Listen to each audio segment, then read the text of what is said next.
Shalom saudara-saudara, baiklah saya yang bernama Lea ingin mempresentasikan hasil makan saya tentang kanonisasi PB. Lanjut. Pengertian kanon. Istilah kanon dalam bahasa Yunani adalah bulu. Karena pemakaian bulu bermacam-macam dari tanaman itu bagi pengukur dan pengaturan.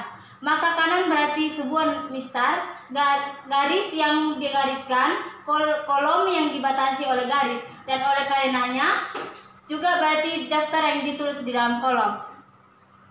Sedangkan kanon dalam kamus bahasa Indonesia adalah karya drana yang dianggap ciptaan asli seorang penulis. Kanon di dalam perjanjian lama berarti ukuran atau kaidah bagi kepercayaan dan kehidupan anggotanya. Penetapan kanon itu sangat penting sebab dengan itu gereja menyatakan dengan berterus-terus bahwa masa pernyataan Tuhan telah diakhiri dengan perjanjian baru. Lanjut. Dalam gereja mula-mula, kata kanon dipakai untuk menunjukkan pengakuan iman. Pada pertengahan abad keempat dipakai untuk Alkitab, kitab-kitab yang diterima yang diakui sebagai Alkitab. Kanon PB berdasarkan penelitian para Bapak Rasuli. Faktor-faktor yang sangat terdapat pada zaman yang disebut zaman Bapak Rasuli yang dicerminkan dalam bahan-bahan yang diberikan oleh mereka dari bagi penelitian-penelitian mengenai kanon. Mengenai Injil-Injil, Clement mengutip bahan yang sama dengan Injil-Injil sinoptik. Namun, dalam suatu bentuk yang tidak persis sama dengan Injil tertentu, apapun juga ia tidak memulai kata-katanya dengan rumusan kutipan Alkitab. Di sini saya menjelaskan penetapan kanon dalam PB. Pada abad keempat, terdapat penetapan kanon dalam batas-batas yang kita kenal, baik bagi umat Kristiani, bagian barat maupun di bagian timur.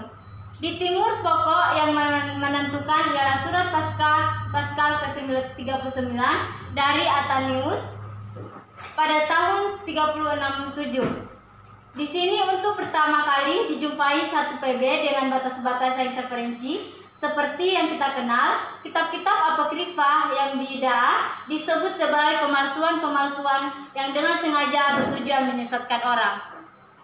Di dunia barat, kanon ditetapkan oleh keputusan konsili di Karthago pada tahun 397,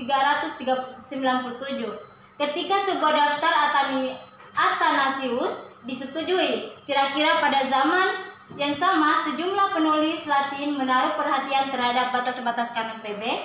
Semua itu mempunyai pandangan yang sama. Lanjut, jadi dari semua isi yang saya simpulkan, kesimpulan yang saya diambil dari kanon PB adalah bahwa kanon adalah kumpulan kitab-kitab yang dengan rasul-rasul atau dengan murid-murid mereka yang oleh gereja pada keempat abad pertama dipandang benar karena kitab-kitab mampu memberikan dan merumuskan ajaran pada rasul sehingga dipandang cocok bagi pengajaran umum dan kebaktian kepada Allah.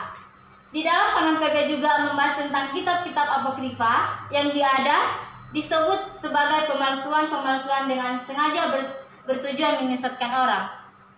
Di situ juga membahas tentang bagaimana peneliti berdasarkan Bapak Rasuli, penetapan kanon dan kebudayaan kedudukan kanon dalam teologi perjanjian baru. Baiklah, sekian dari presentasi saya. Shalom Injili.